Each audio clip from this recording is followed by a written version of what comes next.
I'll straight away come to Rami, to you first. What's happening in Moreh? You recently wrote, a sort of a long page on the India's security in context of Southeast Asia. But why has Moreh become such a ground zero? And the fact that so many of the commandos have come under the live fire of the militants in the hill area. I mean, say, and this has squarely happened after 30th of December 2023.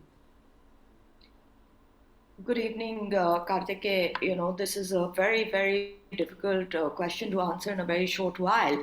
But, here's my attempt. Moreh is, as you know very well, the gateway to Southeast Asia. You know that it lies on porous borders.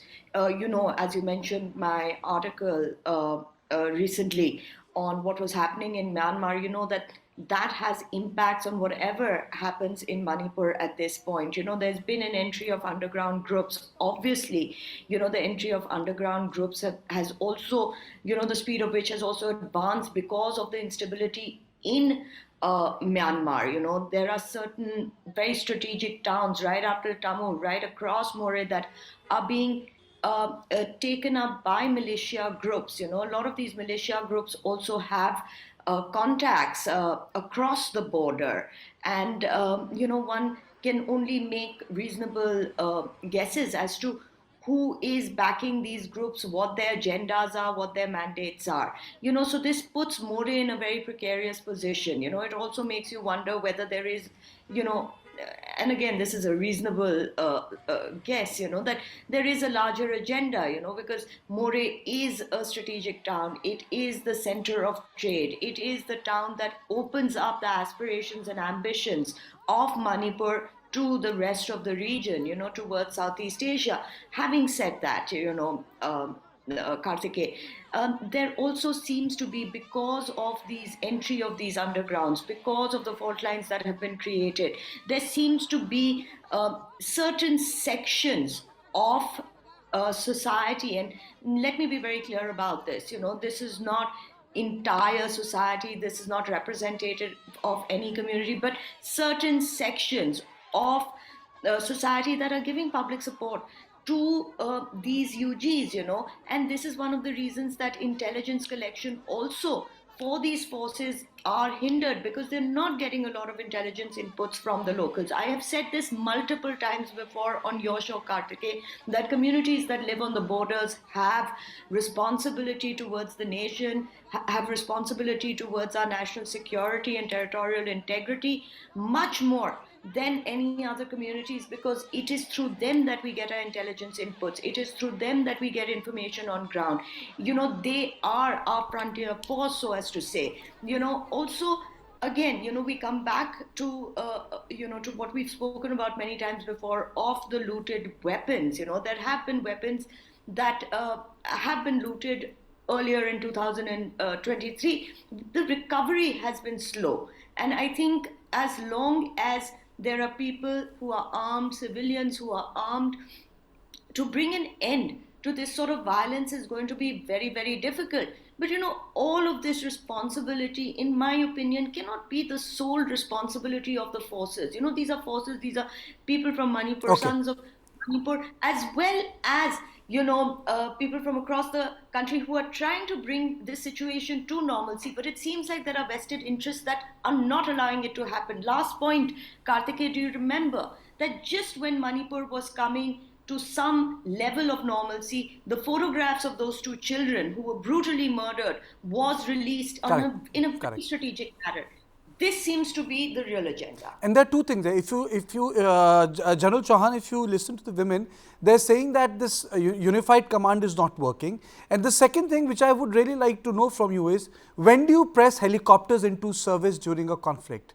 Because in last 24 hours, the government of Manipur has sought the help of helicopters. When do you press helicopters in a conflict time? Good evening, Karthik. I've been on your show and we've discussed Manipur many times. Firstly, a little background. Moreh has always been a town which has been dominated by trade, as Nami said, but also that the various factions coexisted in Moreh and Tamu, that are neighboring towns, one in India, one in Myanmar. So there's always been this influence of undergrounds in Moreh. There's always been an influence of weapons in Moreh. There's always been an influence of illegal trade in Moreh. And now, with the current situation between the Maitis and the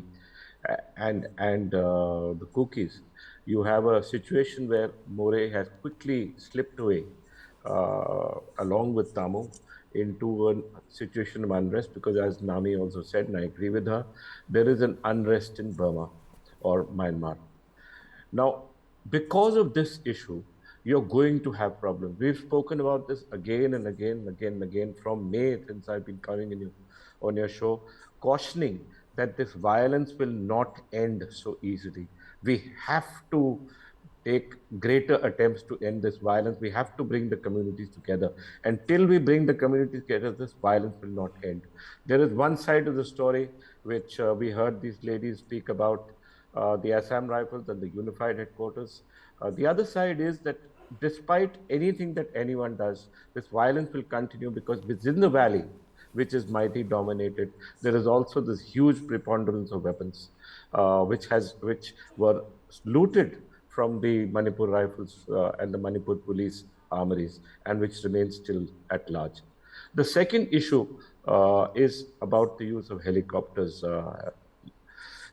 From what I read in the article, the helicopters were to be used for evacuation, for movement of troops, and for getting the casualties out and taking them to the area of so that you could quickly evacuate them. That use of helicopters will happen at any stage of the operations.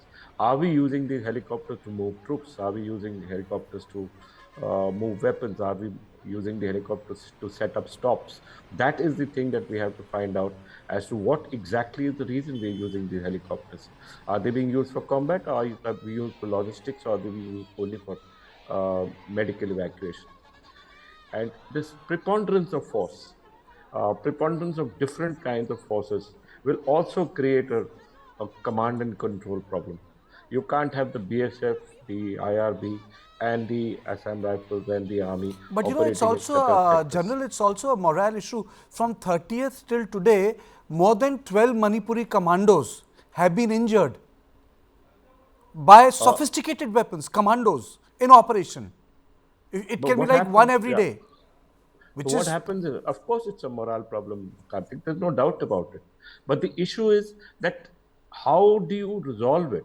How do you get these communities back to talking peace amongst themselves? And I said this, if you remember, the last time we talked about Manipur, that it has to be the community leaders who have to sit down and say, let's not now have violence. Let's have peace. Let's get to peace. It has to be, as Nami said, not just an issue where peace is brought about by force, but for also the community leaders who sit down with the youth and bring these cadres back from what we from this never-ending cycle of violence. This cycle of violence will not end, Karthik, till such time our community leaders bring them together.